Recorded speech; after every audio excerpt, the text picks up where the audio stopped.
Düşünsene, Fransa'nın tam 2 katı büyüklüğünde devasa bir ülke. Hı hı. Devasa gerçekten. Ve nüfusunun yarısı, yani inanması güç ama henüz 16 yaşını bile doldurmamış. Evet, gencecik bir nüfus. Ve şu anda tam da biz seninle bu konuyu konuşurken bu devasa genç nüfus eski sömürgecilerini kapı dışarı edip şey yapıyor, koca bir kıtanın, Batı Afrika'nın jeopolitik kurallarını baştan yazıyor. Kesinlikle. Yani sıfırdan bir düzen kuruyorlar. Aynen öyle. Birçoğumuz için haritada yerini göstermek bile zorken bugün dünyanın gelecekteki siyasi eksenini belirleyecek bir fay hattından bahsediyoruz aslında. Bugün rotamızı Mali'ye çeviriyoruz. Hoş geldin. Hoş bulduk. Amacımız seni tarihler ve isimler denizinde boğmak değil. Geldiğini o kaynakların satır aralarından çekip çıkaracağız. Ve hani bu kesinlikle sadece Afrika kıtasıyla sınırlı yerel bir hikaye değil. Kaynakların bize sunduğu verileri incelediğimizde şunu çok net görüyoruz. Mali aslında tüm insanlığın yüzleştiği o devasa sorunların tam bir mikrokozmosu. Küçük bir kopyası gibi. Aynen öyle. İklim krizinin sınırları nasıl zorladığı, sömürgecilik mirasının o yapay devlet yapılarını nasıl çökerttiği ve yepyeni bir neslin küresel düzene nasıl meydan okuduğu, bunların hepsi şu an Mali'de canlı canlı yaşanıyor.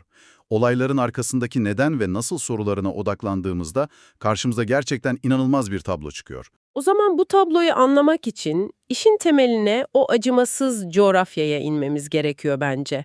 Çünkü Mali'nin haritasına baktığımda ben tam bir paradoks görüyorum. Ne anlamda bir paradoks? Ya şöyle, kuzeyde adeta sonsuzluğa uzanan kurak ve çok acımasız o Sahra Çölü var. Evet. Ama güneyde ise bambaşka bir dünya var. Ülkenin adeta hayat pınarı olan Nijer ve Senegal nehirleri. Ve kaynaklar diyor ki nüfusun %90'ından fazlası bu güney bölgesinde, özellikle de bu nehirlerin etrafında toplanmış durumda. Ya işte coğrafya burada sadece bir arka plan değil, aslında kaderin ta kendisi.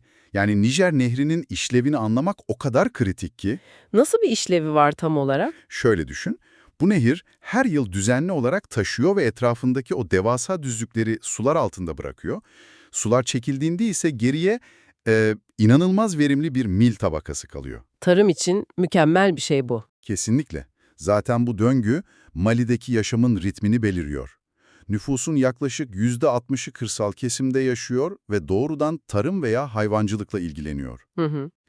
İnsanlar ne zaman pamuk ekeceklerini, ne zaman balık tutacaklarını veya o sürülerini ne zaman otlatacaklarını tamamen bu nehrin taşkınlarına göre ayarlıyorlar. Yani Nijer Nehri'ni sadece akan bir su kütlesi olarak değil de böyle ülkenin tüm demografisini, ekonomisini dikte eden devasa mevsimsel bir taşıyıcı bant olarak düşünebiliriz. Çok doğru bir benzetme. Nehir ne derse ülke aslında onu yapıyor. Ama asıl sarsıcı olan şu, bu coğrafyanın üzerinde yaşayan insanların demografik yapısı. Kaynaklardaki şu istatistiği görünce gerçekten inanamadı. Mali nüfusunun %66'sı 24 yaş ve altında. Evet, çok çarpıcı bir rakam. Medyan yaş sadece 15,9. Yani 16 bile değil. Düşünebiliyor musun? Ülkenin yarısından fazlası teknik olarak çocuk aslında. Ve asıl problem bu devasa genç nüfus, iklim krizinin doğrudan tehdidi altındaki tarıma dayalı kırılgan bir ekonominin içine doğuyor. Ne gibi bir tehdit bu? Yani kuzeydeki çöl her geçen yıl güneye doğru biraz daha genişliyor, tarım arazilerini ve otlakları yutuyor. Bu durum, yüzyıllardır Sahra'da göçebe olarak yaşayan Tuaregler ve Fulaniler gibi toplulukların sürülerini kaybetmesine neden oluyor. Tabii hayvanlar otlayamayınca Aynen. Çaresiz kalan bu insanlar mecburen güneye, başkent Bamako gibi şehirlere göç etmek zorunda kalıyorlar. Bamako'nun o inanılmaz bir hızla büyümesinin arkasındaki mekanizma bu yani. Çöl kuzeyden bastırıyor, insanlar güneye kaçıyor ve 15 yaşındaki milyonlarca genç o kalabalık şehirlerde bir gelecek arıyor. Tam olarak böyle bir sıkışmışlık var. Peki ama soracağım, eğer coğrafya bugün bu kadar zorlu, bu kadar cezalandırıcıysa, nasıl oldu da geçmişte bu aynı çöl, insanlık tarihinin en zengin imparatorluklarından birine ev sahipliği yaptı? Yani çöl aynı çöl değil mi sonuçta? Çöl aynı çöl, evet, ama o dönemde, yani 14. ve 16. yüzyıllar arasında Sahra bir engel değildi. Aksine Dünyanın en karlı ticaret otoyoluydu. Otoyol mu? Evet, Gana, Mali ve Songhai imparatorluklarının o devasa zenginliğinin sırrı tam olarak buydu. Trans-Sahra ticareti ve bu ticaretin merkezinde iki tane çok hayati ürün vardı. Altın ve tuz. Ya şu tuzun altınla takas edilmesi bana hep inanılmaz gelmiştir. Hani bugün marketten çok ucuza birkaç liraya aldığımız bir şeyden bahsediyoruz. Neden insanlar tuz için o ölümcül çölü geçmeyi göze alıyorlardı ki? Çünkü o iklimde tuz kelimenin tam anlamıyla hayatta kalmak demekti. Yani elektriğin, buzdolabının falan olmadığı bir dünyayı düşün, yiyecekleri, özellikle de eti o sıcaktan korumanın tek yolu tuzlamaktı. Mantıklı. Bir de insan vücudunun o kavurucu sıcakta terle kaybettiği mineralleri yerine koyması gerekiyordu. Sahra'nın derinliklerindeki taodenni gibi madenlerden çıkarılan o devasa tuz blokları develerle güneye taşınıyor ve güneydeki nehir yataklarından çıkarılan altınla, sıkı dur, neredeyse birebir ağırlıkta takas ediliyordu. İnanılmaz. Yani tuz kendi ağırlığınca altın ediyor diyorsun. Aynen öyle. Ve anladığım kadarıyla bu muazzam servet akışı o ticaret yollarının kesiştiği yerlerde efsanevi şehirlerin doğmasını sağladı. Timbuktu veya Cenne gibi şehirler, evet. Evet, mesela Timbuktu denince bugün insanların aklına genelde hani dünyanın en ücra, en unutulmuş köşesi falan gelir. Ama kaynaklar 15. yüzyılda buranın tam bir entelektüel metropol olduğunu gösteriyor. Kesinlikle öyleydi. Binlerce el yazması eserin saklandığı devasa kütüphaneler, Endülüs'ten, Orta Doğu'dan gelen alimlerin tartıştığı dev üniversiteler varmış. Hatta kaynaklarda o dönemde Timbuktu'da kitap ve el yazması ticaretinin diğer tüm ticari mallardan daha fazla kar getirdiği kayıtlara geçmiş. Düşün yani. Vay canına, kitaptan, altından daha çok para kazanılıyor. Evet, Avrupa o sırada karanlık çağın, orta çağın zorluklarıyla boğuşurken Mali küresel bir servet, bilim ve astronomi merkeziydi. Şeyi düşün, Mali İmparatoru Mansa Musa'nın 1324'teki o meşhur hac yolculuğunu. Ah evet, o hikaye çok çarpıcı. Yol boyunca o kadar çok altın dağıtmış ki Mısır ekonomisi yıllarca sürecek bir enflasyona girmiş. Altının değeri düşmüş resmen. Peki bu kadar görkemli, hani ekonomileri sarsacak kadar güçlü bir imparatorluk, böyle entelektüel bir zirve nasıl oldu da çöktü? Yani o altın otoyolu neden sessizliğe büründü? O çöküşün arkasındaki mekanizma hem askeri hem de küresel ekonomik bir eksen kayması ile ilgili aslında. Yani ilk büyük darbe 1591'deki Fas işgaliydi. Faslılar çölü mü geçiyor? Evet, Fas ordusu o dönem için devrim niteliğinde olan ateşli silahlarla Sahra'yı geçip Tondibi Savaşı'nda Songhai İmparatorluğunu mağlup etti. Yani kılıçlara ve mızraklara karşı tüfeklerin kullanılması bölgedeki güç dengesini tamamen yıktı. Ama asıl ölümcül darbe okyanus kıyılarından geldi. Avrupalıların gemilerle sahneye çıkması değil mi? Aynen öyle. Avrupalılar Afrika'nın batı kıyılarında ticaret limanları kurmaya başladıklarında küresel ticaretin ekseni Sahra Çölü'nden Atlantik Okyanusu'na kaydı. Yani artık malları o tehlikeli ve aylar süren çöl yolculuğuyla kuzeye taşımaya gerek kalmadı. Kesinlikle. Gemilerle doğrudan Avrupa'ya götürmek çok daha ucuz ve güvenliydi. Çöl bir otoyol olmaktan çıkıp bugün bildiğimiz o aşılması zor, izole edici engele dönüştü. Anladım. Ticaret rotaları değişti, imparatorluklar yıkıldı ama kaynaklara baktığımızda o inanılmaz tarihin izlerinin silinmediğini görüyoruz. Yani o miras bugün çamurun içinde, yerel dilde ve hani müziğin tınılarında yaşamaya devam ediyor sanki. Çamur derken o meşhur Sudan Sahel mimarisini kastediyorsun sanırım. Evet, özellikle de Cenne Büyük Camii'nden bahsetmek istiyorum. Hani burası dünyanın en büyük kerpiç, yani tamamen topraktan yapılmış yapısı. Devasa bir yer. Mi çekmişti. Önce zannettim, sadece estetik, dekoratif bir detay falan sandım. Ama o kalasların, o torunların aslında çok hayati bir işlevi varmış. Ya evet, çünkü her muson yağmurunda eriyen o çamur sıvasını yenilemek zorundalar. O kalaslar da yöre halkının yapıya tırmanması için konulmuş kalıcı merdivenler aslında. Ya tam olarak bu. Gel bunu biraz deşelim bence. Çünkü her bahar aylarında bütün bir kasaba halkı toplanıyor, nehir yatağından çamur çıkarıyor ve o devasa camiyi elleriyle baştan aşağı yeniden sıvıyorlar. İnanılmaz bir ritüel. Bence bu sadece mimari bir onarım değil. Mali halkının ruhunu anlatan muazzam bir metafor. Düşünsene, bu insanlar tarih boyunca kuraklıklar, işgaller, köle ticareti, sömürgecilik gibi sürekli böyle aşındırıcı, yıkıcı güçlerle karşılaşıyorlar. Tıpkı o muson yağmurlarının camiyi eritmesi gibi. Çok doğru. Ama her defasında bir araya geliyorlar, kültürlerini, inançlarını ve o ortak kimliklerini yeniden inşa ediyorlar. O çamuru yeniden sıvayarak ayakta kalıyorlar adeta. Bu ortak kimlik vurgun gerçekten çok yerinde. Çünkü Mali'de inanılmaz akışkan ve hoşgörülü bir kültürel doku var. Kaynaklarında belirttiği gibi. Yani nüfusun %95'i Müslüman, evet, ama bu İslam anlayışı bölgenin kadim inançlarıyla çok organik bir şekilde iç içe geçmiş durumda. Mesela nasıl bir iç içe geçme bu? Mesela Dogon halkı. Bandiagara uçurumlarına oyulmuş o meşhur köylerinde geleneksel animist inançlarını ve maskeli ritüellerini bugün bile hala yaşatıyorlar. Farklı etnik gruplar bir arada yaşıyor ve Bambaraca dili, ki nüfusun %80'inin konuştuğu bir dil bu, herkesi birbirine bağlayan bir köprü, bir lingua franca görevi görüyor. Ve bu kültürel harmanın, bu direnişin dünyada en çok yankı bulan hali de kesinlikle müzik bence. Ah evet, kesinlikle. Gerçekten büyüleyici. Ya o elektro gitarların tellerinden çıkan ses sıradan bir melodi değil ki. O ses, yüzyıllar süren göçlerin, imparatorlukların yükseliş ve çöküşünün, o çöle karşı verilen bitmek bilmeyen hayatta kalma savaşının sesi adeta. Evet, müzikleri sınırları aştı gerçekten.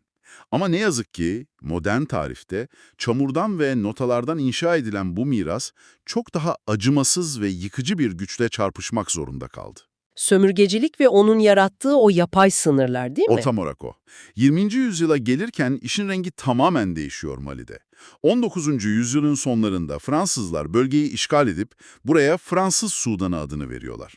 1960'ta bağımsızlık kazanıyor ülke ama O geçiş hiç de pürüzsüz olmuyor anlaşılan. maalesef olmuyor. Modibo Keita'nın o ilk yıllardaki sosyalist ekonomi denemesi, ardından 1968'de Moussa Traore'nin askeri darbesi ve 20 yıldan fazla süren baskıcı bir tek parti rejimi. Sürekli bir çalkantı, sürekli bir kriz var. Ama kaynakların da altını çok kalın çizgilerle çizdiği gibi, modern Mali'nin asıl büyük kırılması, o devasa fay hattının tam anlamıyla patlaması 2012 yılında gerçekleşiyor. 2012 krizi gerçekten de bugünkü bölgesel yangının kıvılcımıdır. Olayların nasıl patlak verdiğine çok yakından bakmamız gerekiyor burada. Ne oldu 2012'de? Hatırlarsan 2011'de Libya'da Kaddafi rejimi devrilmişti.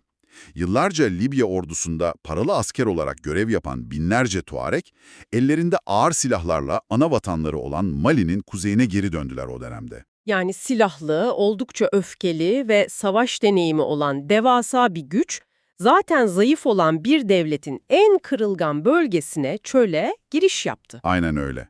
2012'nin başlarında bu Tuareg savaşçıları kısa adıyla MNLA yani Azavat Ulusal Kurtuluş Hareketi adı altında seküler bir isyan başlattılar ve kuzeyde bağımsız bir devlet ilan ettiler. Devlet otoritesi de buna cevap veremedi galiba. Veremedi. Bamako'daki merkezi hükümetin bu isyanı bastırmada yetersiz kalması başkentte bir askeri darbeye yol açtı. Ve o noktada devlet otoritesi tamamen çöktü. Ancak Tuareglerin bu seküler bağımsızlık hayali de çok kısa sürdü. Neden? Çünkü sahneye çok daha organize ve radikal başka aktörler çıktı. Evet, kaynakların çok detaylandırdığı o kritik dönüşüm başlıyor burada. İsyan bir anda yön değiştiriyor. Tuareglerin başlattığı o hareketi El-Kaide bağlantılı gruplar ve Ensar-ed-Din gibi sınır ötesi radikal örgütler ele geçiriyor. Maalesef. Bu örgütler kuzeydeki o şehirlerde kontrolü sağlayıp kendi katı kurallarını, kendi şeriat anlayışlarını dayatmaya başlıyorlar.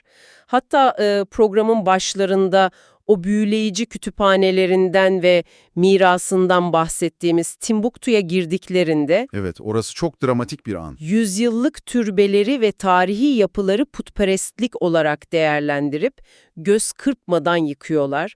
O eşsiz el yazmalarının birçoğu yanma tehlikesi geçiriyor. Yüzyılların mirası balyozlarla resmen paramparça ediliyor.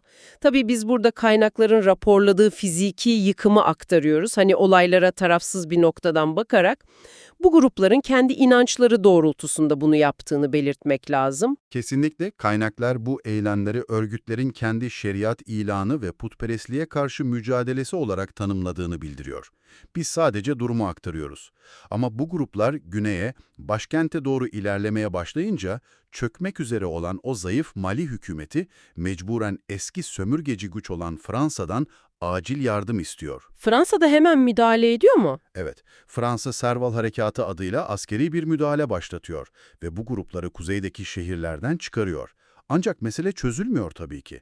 Çatışma sadece asimetrik, uzun ve çok yıpratıcı bir gerilla savaşına dönüşüyor. Peki ama şeyi sormak istiyorum. Neden 2012'de bu ülke bir anda İskambil kağıtları gibi yıkıldı? Olaylara sadece yüzeyden bakarsak, işte silahlı grupları görüyoruz, darbeci askerleri, yabancı müdahaleleri falan görüyoruz. Ama biraz daha derine inmemiz gerekmiyor mu sence? Kesinlikle inmemiz gerekiyor. Semptomları hastalıkla karıştırmamalıyız bence de. Çatışmaların kök nedeni aslında o sömürgecilerin harita üzerinde cetvelle çizdiği yapay sınırlardır. Hı hı. Yani düşünsene, yüzyıllardır çöllerde serbestçe dolaşan o göçebe toplulukları hiç anlamadıkları sınırların içine hapsettiler. Ve tabii ki o konuştuğumuz iklim krizi var bir de. Yağmurların azalması, kuraklığın sürüleri yok etmesi, bütün bunlar Tuaregleri o çöl otoyolunun efendileriyken sistemin en çaresiz, en öfkeli grubuna dönüştürdü. Yani ekonomi çöktüğünde ve devlet sana o temel hizmetleri sunamadığında, hani eline silah almak o umutsuzluğun en doğal, en tehlikeli sonucu oluyor bir bakıma. Tam olarak bu. Ve anladığım kadarıyla 2012'de açılan o yara hiçbir zaman tam olarak kapanmadı. Bu sürekli devam eden istikrarsızlık hali de bizi Mali'nin bugünkü o radikal yol ayrımına getiriyor.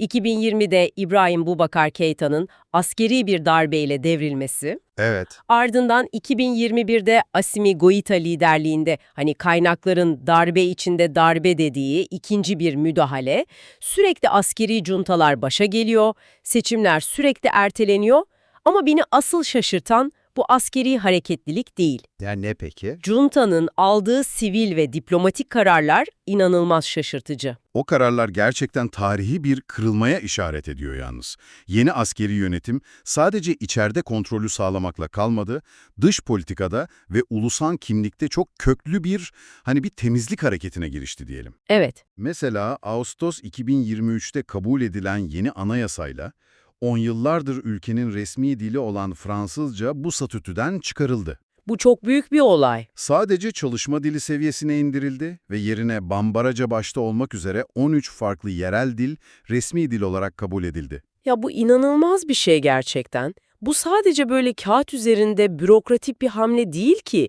Bu koca bir neslin zihniyet değişiminin resmi ilanı aslında. Hı hı. O başta konuştuğumuz nüfusun %66'sını oluşturan akıllı telefonlarla büyüyen, o dijital dünyayı gören 24 yaş altı gençliği bir düşün. Bu gençler yıllarca ülkelerinde Fransız askerlerini devriye gezerken gördüler. Doğru. Kendi paralarının o CFA frangının değerinin Paris'ten belirlendiğini bildiler ve ekonomik olarak hiçbir yere varamadıklarını anladılar. Şimdi de o tarihi bağları tamamen koparıp çok farklı bir kumar oynuyorlar bence. Kesinlikle bir kumar bu. Zaten dille de sınırı kalmadılar ki en büyük şoku biz Ocak 2025'te yaşadık.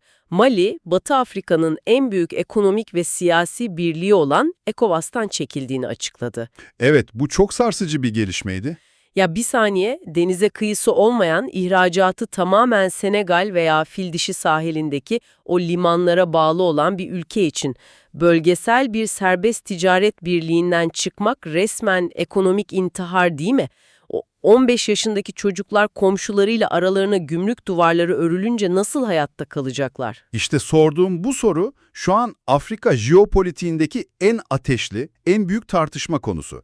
Yani ECOWAS'tan çıkmak demek, o gümrüksüz ticaretin bitmesi demek, vatandaşların komşu ülkelere vizesiz seyahat hakkını kaybetmesi demek. Tabii. Ve yakıt, ilaç gibi o en temel ihtiyaçların ithalatının çok daha pahalı hale gelmesi demek. Yani kağıt üzerinde baktığında evet, çok büyük bir ekonomik risk. Ama junta'nın ve onları destekleyen o devasa genç kitlenin mantığı çok farklı işliyor. Nasıl bir mantık o? Onlar ECOWAS'ı ve Fransız etkisini, kendilerini yıllarca yoksul bırakan o eski sistemin bekçileri olarak görüyorlar. Mali, ECOWAS'tan çıkarak onun yerine Nijer ve Burkina Faso ile birlikte Sahel Devletleri İttifakı'nı kurdu. Kısaca AES diyorlar buna. Yani bize dayatılan kuralları oynamaktansa o masayı devirip kendi küçük masamızı kurarız diyorlar resmen. Kesinlikle böyle diyorlar.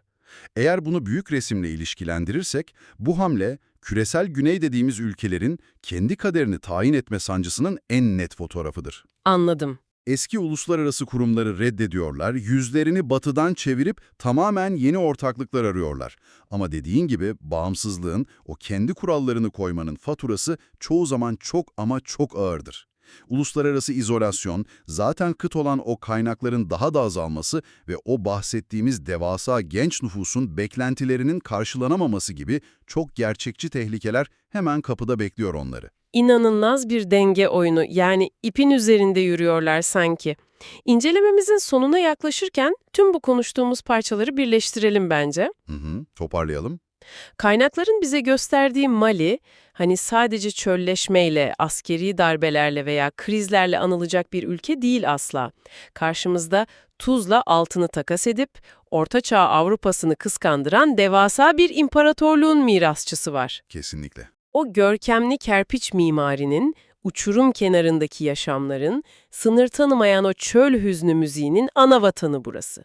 Ve en önemlisi de her muson yağmurundan sonra o devasa camiyi elleriyle yeniden sıvayan, hani küllerinden doğma pratiğini, o direnme sanatını yüzyıllardır icra eden bir ulus var ortada. Ve bu ulusun o uzun hikayesi bize coğrafyanın, tarihin ve demografinin nasıl ayrılmaz bir dişli sistemi olduğunu çok net kanıtlıyor. Yani Timbuktu'daki kütüphanelerin yıkılmasından tut da başkent sokaklarında tam bağımsızlık diye bağıran o gençlerin taleplerine kadar her şey aslında bu tarihi sürekliliğin, bu yeniden sıvama çabasının bir parçası. O zaman bu derinlemesine incelemeyi, tüm bu anlattıklarımızın ötesine geçen ve senin zihninde yankılanmasını istediğim şu kışkırtıcı soruyla bitirelim bence. Dinliyorum. Tarihin en zengin imparatorluklarından birine ev sahipliği yapmış olan Mali, bugün eski sömürge dilini resmi tahtından indirip o geleneksel küresel ittifaklara tamamen sırtını dönüyor. Peki, medya yaşı henüz 16 olan ve her şeyi çok net bir şekilde gören bu devasa genç nüfus, geçmiş yüzyılın siyasi kalıplarını elinin tersiyle itip yepyeni, tamamen bağımsız bir Afrika kimliği inşa ederken, dünyanın geri kalanı, o büyük güçler, bu kendi kurallarını koyma hareketine gerçekten hazır mı? Çok sağlam bir soru. Geleceğin küresel dili, diplomasi kuralları ve siyasi ittifakları belki de Paris'te, Washington'da veya Londra'da değil, tam şu an o mevsimsel ritmiyle akan Nijer Nehri'nin kıyısında bu gençler tarafından baştan yazılıyordur. Bunu bir düşün. Bu uzun ve karmaşık hikayenin katmanlarını bizimle birlikte araladığın için teşekkür ederim. Soru sormaya ve dünyayı farklı açılardan anlamaya devam et. Kesinlikle. Bizimle kaldığın, haritanın ötesindeki bu gerçekliğe bizimle birlikte daldığın için çok teşekkür ederiz. Hayatın aşındırdığı yerleri, o çamuru yeniden sıvayacak gücü her zaman kendinde bulman dileğiyle. Hoşça kal.